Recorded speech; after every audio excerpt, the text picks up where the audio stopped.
बिस्मिल्लाहिर्रहमानिर्रहीम। अस्सलाम वालेकुम नाज़रीन, आप यूट्यूब चैनल देख रहे हैं। मैं इमरान खान। इमरान खान साहब ने आज जेल से बड़े सख्त पैगाम दिए। पहले तो इमरान खान साहब की बहनों को मिलने नहीं दिया जा रहा था, सारा दिन वहाँ पे धक्कम पेल होती रही। हाई कोर्ट्स के ऑर्डर्स मौजूद थे, सलमान अकरम राजा साहब गए, उनको फिर भी नहीं मिलवाया गया और बड़ी सख्ती की गई पाकिस्तान तहरीक इंसाफ के कारकुनों पर। आज वहाँ पर टॉर्चर भी हुआ, तशद्दुद का निशाना भी बनाया गया कुछ कारकुनों को। तो ये पंजाब पुलिस की एक्टिविटीज़ हैं। अडयाला जेल का अमला है, वो भी बिल्कुल ताउन नहीं करता। अदालती अहकामात जो है वो हवा में उड़ा दिए जाते हैं। ये एक नॉर्मल रूटीन बनती जा रही है और ये कोई ऐसी चीज़ नहीं है जिसके ऊपर अब हैरत का इजहार किया जाए। इमरान खान साहब की बहनों को धक्के पड़ना, उन्हें बार बार वहाँ से गिरफ्तार कर लेना नॉर्मल चीज़ है। कल ये मरियम नवाज के साथ होगा या उसके किसी रिश्तेदार या बहन भाई के साथ होगा या बिलावल के साथ या बिलावल की फूफी ताई के साथ होगा, तो उसको ये ज़हन में रखना चाहिए। नॉर्मल चीज़ है, कोई बात नहीं, ये होता रहता है। अभी पीटीआई के साथ हो रहा है, कल आपके साथ होगा। तो जो कुछ आप बोल रहे हैं ये आपको काटना पड़ेगा, मकाफाते अमल है। और ये जो हमारे इस वक्त मिलिट्री एस्टेब्लिशमेंट के साहिबान हैं, उन्हें लगता है कि वो हमेशा दूसरों को गंदा करेंगे, उनकी माओ बहनों को जलील करेंगे और उनको तकालीफ में मुब्तला करेंगे और ये कभी मुड़ के उन पे नहीं आएगा। ये सूद समेत आपको भी अदा करना पड़ेगा।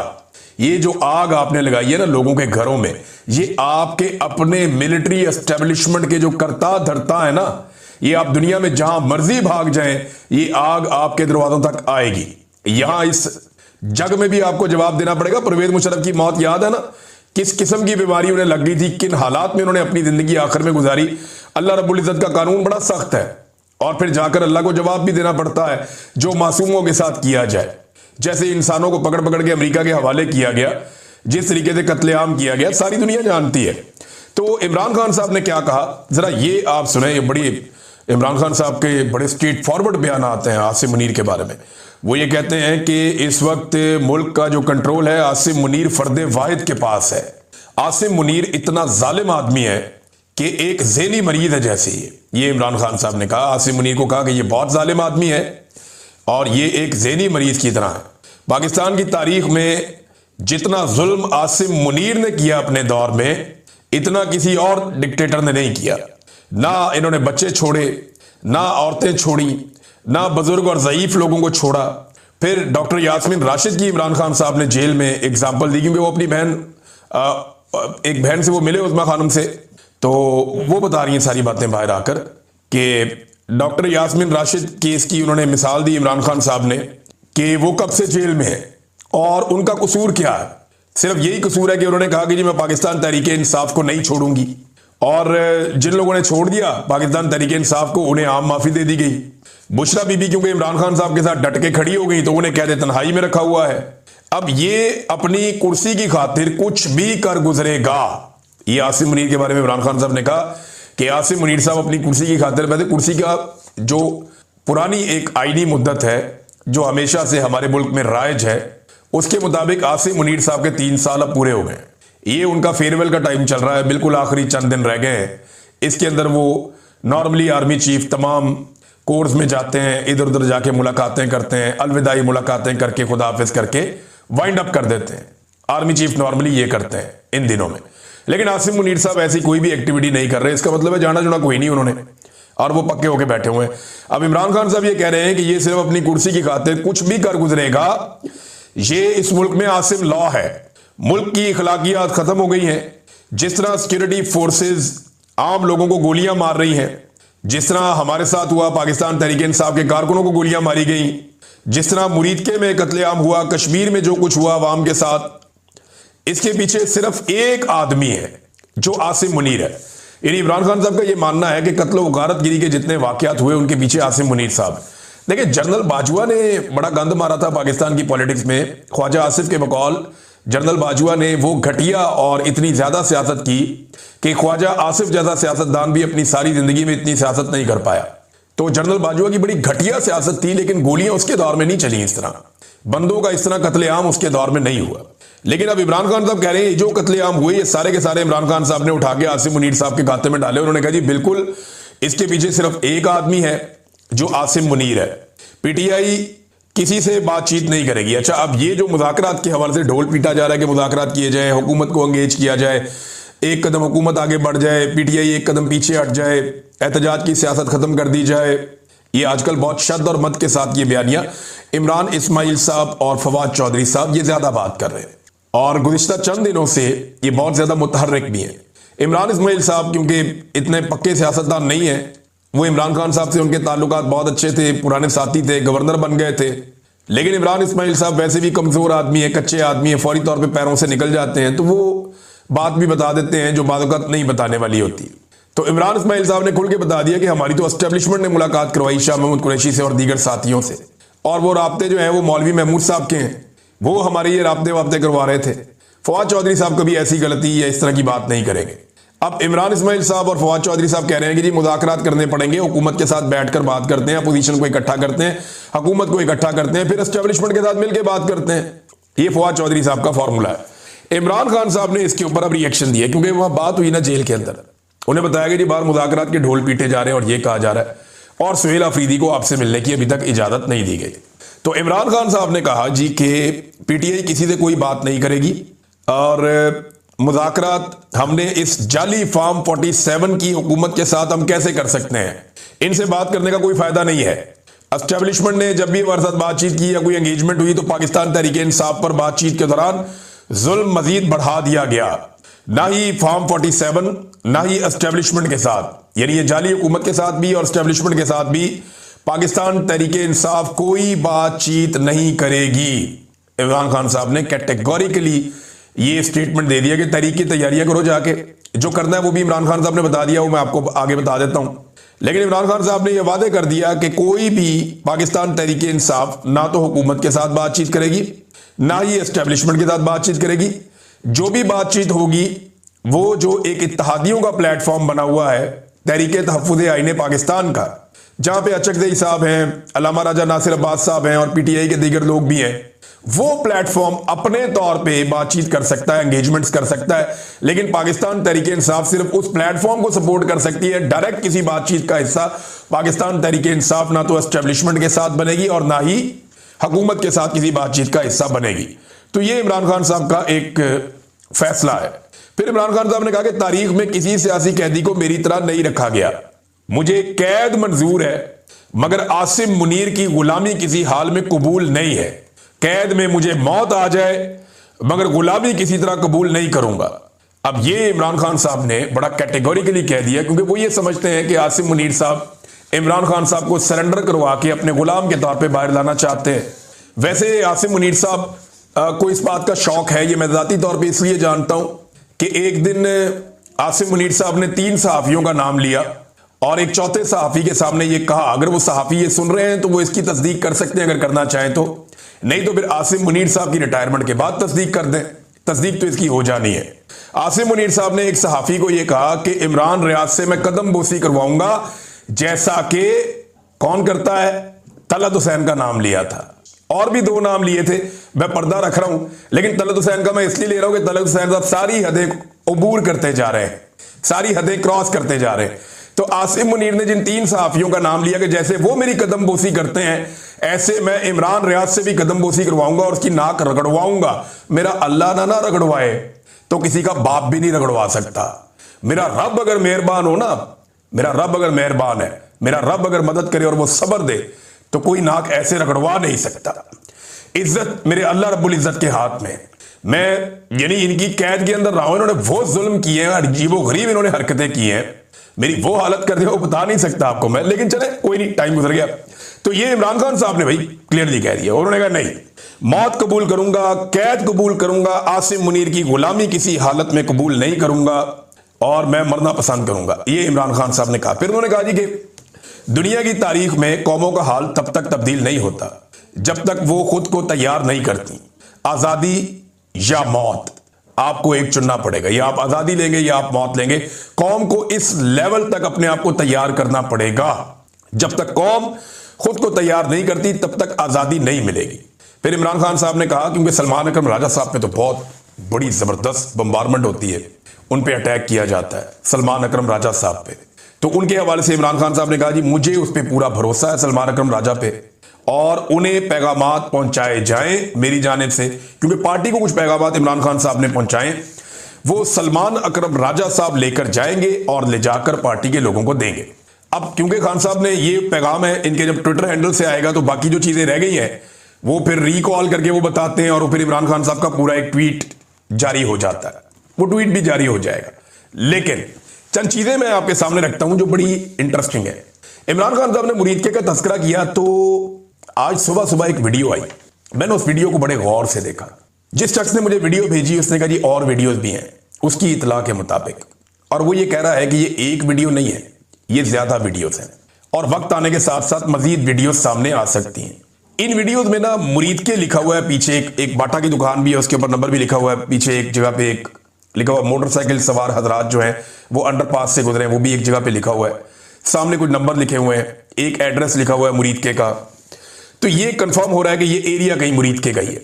फिर वहां पे जितने बड़ी तादाद में पुलिस खड़ी है, जिस तरीके से उन्होंने हेलमेट और वो सामान पहना हुआ है, तो ये किसी मॉब को कंट्रोल करने के लिए पुलिस इस तरह का सामान पहनती है। तो मुरीदके में माजी करीब के अंदर जो एक बड़ा इंसिडेंट हुआ वो ये सानिया मुरीदके का है, जहां पे तहरीके लब्बैक के लोगों पर गोलियां चलाई गई। अब ये जो वीडियो है ये इतनी खौफनाक है, इसमें एक ट्रक नजर आता है और पुलिस वाले कुछ उस ट्रक के अंदर डाल रहे हैं और आसपास जो है वो घेरा डाला हुआ है, पुलिस ने, गाड़ियां भी खड़ी हैं और पुलिस वाले ही वहां पे मूव कर रहे हैं, इधर उधर आ जा रहे हैं। अब ये जो सिक्योरिटी फोर्सेज के लोग हैं इनमें कुछ सादा कपड़े वाले लोग भी हैं। एक मैंने बड़े गौर से जब क्लोज करके देखा तो वो ये दिखाई दिया कि एक बंदा है, अब जख्मी है या लाश है कुछ समझ नहीं आ रही, वो हिलजुल नहीं रहा, बिल्कुल उसके अंदर मूवमेंट नहीं है, उसको उठाकर पुलिस वालों ने ट्रक के अंदर फेंका है। अब इससे पहले कुछ लोग ये दावे कर चुके हैं कि लाशों को ट्रकों के अंदर डाल के वहां से मुंतकिल किया गया। ये बड़ा हौलनाक सूरत हाल है, इसके ऊपर जुडिशियल इंक्वायरी होनी चाहिए। क्या वाकई वहां पे इस किस्म का कत्लेआम हुआ है मुरीदके में कि एम्बुलेंसों की जगह ट्रक लाने पड़ गए बंदे लोड करने के लिए? देखिए सैकड़ों एम्बुलेंसेज मौजूद रहती हैं हर वक्त पूरे पंजाब में, और जब इस तरह का सानिया या वाकया कहीं होता है तो उससे पहले वो करीब पहुंचा देते हैं कि अब क्योंकि ऑपरेशन होना है या सूरत खराब हो सकती है, लोग जख्मी हो सकते हैं, तो जख्मियों को और लाशों को यहां से मुंतकिल करना। तो एम्बुलेंसें तो वहां बहुत ज्यादा थी, लेकिन इतनी ज्यादा एम्बुलेंसेज के होने के बावजूद ये ट्रक क्यों इस्तेमाल किए गए, ये बात अभी तक समझ नहीं आ रही। ट्रक क्यों इस्तेमाल किए गए? जिन लोगों का वो काम है उन्हें वो करने क्यों नहीं दिया गया? जो एम्बुलेंस के ड्राइवर्स हैं उन्होंने, जो उसके इंचार्ज हैं ईदी वाले, उन्होंने समा टीवी को इंटरव्यू देते हुए कहा, जो हुकूमत का अपना टीवी है, उसको इंटरव्यू देते हुए उन्होंने कहा जी कि यहां से जो जख्मी हम ले गए हैं वो 100 से 150 हैं, हम लोग ले गए, उनकी अपनी सर्विस और सर्विसेज भी हैं जो काम करती हैं। उन्होंने इतनी बड़ी तादाद में जख्मी बताए, लाशों के बारे में उन्हें कोई अंदाजा नहीं है। डॉन की रिपोर्ट ये कहती है कि हजारों गोलियां चली हैं और लगातार चलती रही हैं और बड़ी देर तक वहां पे फायरिंग होती रही है, बहुत देर तक, घंटों तक ये सिलसिला जारी रहा, शेलिंग और फायरिंग होती रही है और लाउड स्पीकर में ऐलान किए गए पुलिस की जानिब से कि बाहर कोई ना निकले। तो जब तक पूरा एरिया क्लियर नहीं कर दिया गया तब तक बाहर नहीं निकलने दिया गया, लेकिन जब फिर उसके बाद हम बाहर निकले तो फिर हमने देखा कि खून के धब्बे जगह जगह थे और हजारों गोलियों के खौल सड़कों पे इधर उधर पड़े हुए थे। ये डॉन की रिपोर्ट है। और अब ये एक ट्रक नजर आ रहा है जिसके अंदर उठा के एक लाश फेंकते हुए, वीडियो का दुरानिया छोटा है, हो सकता है कि इसके आगे पीछे के दुरानिये की वीडियोस भी हों। जो वीडियो सोशल मीडिया पे गर्दिश कर रही है, मेरे पास जो वीडियो है वो उससे 7-8 सेकंड लंबी है, जिसने सोशल मीडिया पे डाली, हो सकता है उसने एडिट करके डाली हो। लेकिन अब मैंने बड़े गौर से देखा तो कम से कम 1-2 मरतबा मुझे ऐसा महसूस हुआ और एक मरतबा तो बहुत क्लियर महसूस हुआ कि एक बंदे को उठा के पुलिस वाले ट्रक में फेंक रहे हैं। हालांकि वहां तो बहुत सारी एम्बुलेंसेज थी और ट्रक की जरूरत क्यों पड़ी? तो इसलिए मैं ये कहता हूं कि बजाय इसके कि मामला और खराब हो, देखे ना ये डरे हुए तो हैं, इन्होंने सारे सियासतदानों की सिक्योरिटी तब्दील कर दी है, इन्होंने मरियम नवाज की सिक्योरिटी की पूरी स्क्रूटनी की है, इन्होंने ये इतने डरे हुए हैं कि मौलवियों को इन्होंने वजीफे लगा दिए हैं, बहुत सारी मसाजिद इन्होंने बंद कर दिए हैं और इकरारनामे मौलवियों से ले रहे हैं। बड़ी अच्छी बात है, उनको पुरअमन रखना चाहिए, ये तो सबसे लेने चाहिए। लेकिन मुरीदके में ऐसा कुछ जरूर हुआ है जिस पे पर्दा डाला जा रहा है और इस पे हमें सबको बहैसियत कौम आवाज उठानी चाहिए। देखिए जुल्म इमरान खान के खिलाफ हो, किसी खातून के खिलाफ हो, किसी पश्तून के खिलाफ हो, किसी बलोच के खिलाफ हो, किसी पंजाबी के खिलाफ हो, जुल्म जुल्म होता है। तहरीके लब्बैक के खिलाफ हो, नून लीग के कारकुन के खिलाफ हो, किसी के खिलाफ हो, जुल्म जुल्म ही होता है। तो जुल्म के खिलाफ आपको आवाज उठानी चाहिए, हर दौर में उठानी चाहिए। तहरीके लब्बैक से लाख इख्तिलाफात सही, लेकिन इसके बावजूद तहरीके लब्बैक के साथ जुल्म अजीम हुआ है, इनको घेर के मारा गया। और दोनों भाई जो साद रिजवी और अनस रिजवी हैं, ये बेचारे बाहर आके जो भी कहते रहे बेचारे बाहर आके, लेकिन ये एजेंसियों की तहवील में ये लिखी पड़ी बात, ये कहीं और नहीं है। हो सकता है शुमाली इलाका जार से बाद में बरामद हो जाए, हो सकता है ये कहें जी कि हम कहीं चले गए थे, हम वापस आ गए, अभी तक तो वो नहीं मान रहे, अभी तक तो वो डटे हुए हैं।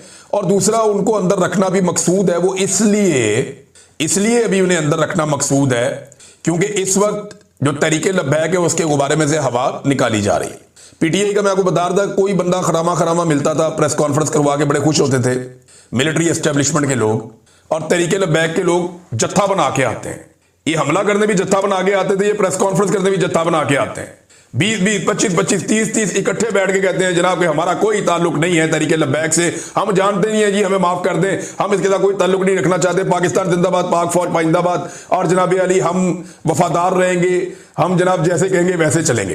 पहले तो ये कस्में खाते थे, कुराने उठाते थे, पहले ये कहते थे हम दीन के लिए काम कर रहे हैं, पहले ये कहते थे हम हुब्बे रसूल में ये काम कर रहे हैं, तो अब जनाब आप किस लिए काम कर रहे हैं?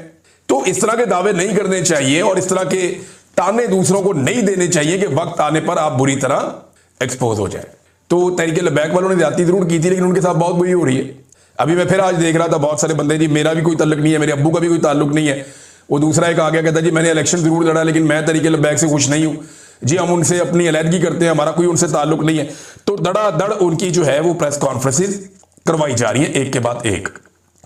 नाज़रीन, खैबर पख्तूनख्वा में 12 नवंबर को अमन जरगा होने जा रहा है जिसमें बहुत सारी सियासी जमातें शामिल होंगी, दीगर स्टेक होल्डर्स शामिल होंगे, साबिक और मौजूदा गवर्नर शामिल होंगे, सियासतदान शामिल होंगे और सियासी क़यादत शामिल होगी। तो ये जो अमन जरगा है 12 नवंबर को जो होने जा रहा है, इसमें जो फैसले मुबैना तौर पे सामने आ सकते हैं, ये एस्टेब्लिशमेंट के लिए कोई नरम चीज़ नहीं होगी, उनके लिए मुश्किलात पैदा हो जाएंगी। और एक बड़ी मुश्किल ये है कि सुहेल अफरीदी को इमरान खान साहब ने जब बनाया वज़ीर आला खैबर पख्तूनख्वा, तो इससे ना नौजवानों में एक तहरीक पैदा हुई, यानी उम्मीद पैदा हो जाती है ना, भाई ये बन सकता है तो हम भी बन सकते हैं। भाई हमारा बंदा उठा के हमारे बीच में बैठने वाला वज़ीर आला बना दिया इमरान खान ने, वो बड़ी ऑक्सीजन मिलती है, बड़ी ताकत मिलती है नौजवानों को।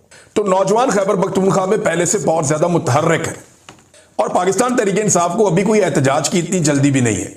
वो ये जानते हैं कि ये हुकूमत जिस शाख पे बैठी है उसे खुद काट रही है, वो ये जानते हैं कि ये अपना बेड़ा गर्क खुद कर रहे हैं और इनके अंदर बेचैनी बहुत ज्यादा बढ़ती चली जा रही है।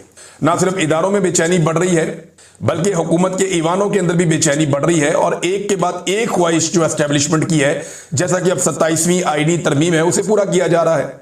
मैं आपको फिर बता देता हूं कि 27वीं आईनी तरमीम में पीपल्स पार्टी के नुक्ता नजर से मुतसादिम 2-3 चीजें सिर्फ इसलिए शामिल की गई हैं ताकि बाद में पाकिस्तान पीपल्स पार्टी को बार्गेनिंग का और फेस सेविंग का मौका मिले।